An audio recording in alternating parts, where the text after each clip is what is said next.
उत्तर प्रदेश निकाय चुनाव के नतीजे आ चुके हैं। भाजपा को बड़ी जीत भी मिली है। नगर निगम, नगर पालिका से लेकर नगर पंचायत तक के चुनावों में भाजपा के सबसे ज्यादा उम्मीदवार जीते हैं।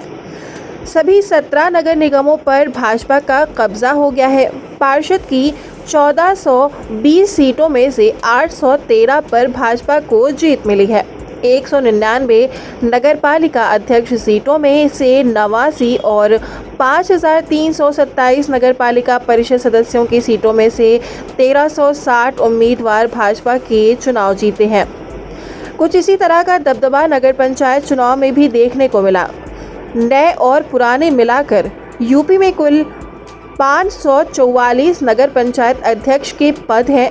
इनमें से 191 पर भाजपा उम्मीदवारों को जीत मिली और कुल 7177 नगर पंचायत सदस्यों की सीटों में से 1403 भाजपा के खाते में आई। उत्तर प्रदेश में माफिया राज खत्म हो रहा है। अतीक जैसी इनके बाद दहशत फैलती थी। इनकी 500 करोड़ रुपए की संपत्ति जब्त की। अनिल दुजाना अभी 2 दिन पहले मारा गया। मैं देखता था सपा के टाइम में 5 बजे 6 बजे बाद महिलाएं बाजार में नहीं दिखती थी और बाजार बंद हो जाता था। आज मैं देखता हूँ कटा बाजार बाद 10 बजे तक खुला रहता है।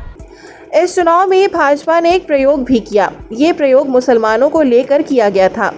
भारतीय जनता पार्टी ने पहली बार बड़े पैमाने पर मुस्लिम उम्मीदवार मैदान में उतारे। यूपी नगर निकाय चुनाव में भारतीय जनता पार्टी ने पीएम मोदी के फॉर्मूले पर काम किया। पहली बार एक साथ 395 मुसलमानों को निकाय चुनाव में टिकट दिया गया। इनमें से ज़्यादा पसमानदा मुसलमान और महिला चेहरों को टिकट दिया। भाजपा द्वारा उतारे गए 395 मुस्लिम उम्मीदवारों में से 41 को जीत मिली। इनमें से ज़्यादातर मुसलमान, महिलाएं और पसमानदा वर्ग से आते हैं। ये प्रयोग निकाय चुनाव तक तो ठीक है, लेकिन लोकसभा और विधानसभा चुनाव में किसी मुसलमान को टिकट देने के लिए भारतीय जनता पार्टी परहेज कर सकती है।